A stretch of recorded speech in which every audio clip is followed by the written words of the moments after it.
Selamat datang di Kisah di Sebalik Suara. Segala kisah dan info yang dipaparkan di sini dikumpulkan dari berbagai-bagai sumber. Korang jangan lupa tekan subscribe dan tekan like di bawah tau. Terima kasih.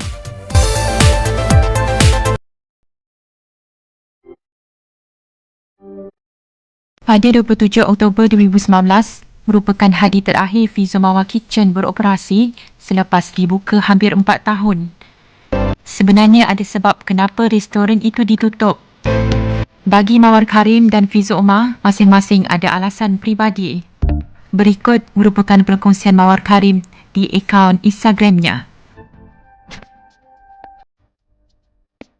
Salam semua.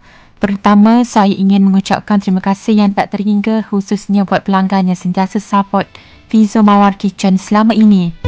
Hari ini adalah hari terakhir operasi Fizo Mawar Kitchen. Menjadi 1001 kenangan selepas ini. Inilah gambar terakhir kami bertiga di Fizo Mawar Kitchen. Rata-rata saya mendapat feedback membuat pendapat rebranding restoran ini. Saya dan Fizo mempunyai alasan yang sangat personal. Terima kasih kalian yang sangat memahami situasi kami. Di sini juga terlalu peribadi untuk saya ceritakan berapa modal atau pelaburan yang telah saya dan Fizo keluarkan. Keuntungan pernah ataupun tidak pernah langsung saya terima selama 4 tahun Fizo Mawar Kitchen. Mari kita doakan semoga Fizo dapat teruskan usaha dalam F&B selepas ini kerana minat beliau dalam bidang ini sangat mendalam. Diharapkan sangat lepas ni tiada lagi cerita dari mana-mana pihak, especially yang ada kaitan antara saya atau Fizo mengeluarkan status atau cerita di media sosial yang konon tahu cerita sekaligus akan menimbulkan pelbagai tanggapan dari pihak ramai.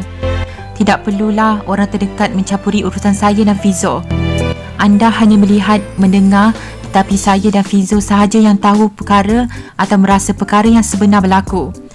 Erti kata tidak perlu menuang minyak ke dalam api ataupun tidak perlu menegak bedang yang basah.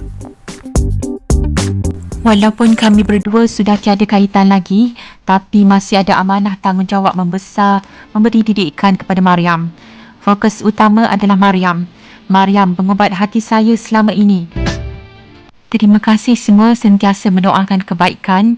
Semoga kita semua sentiasa diberkati, dipelihara olehnya.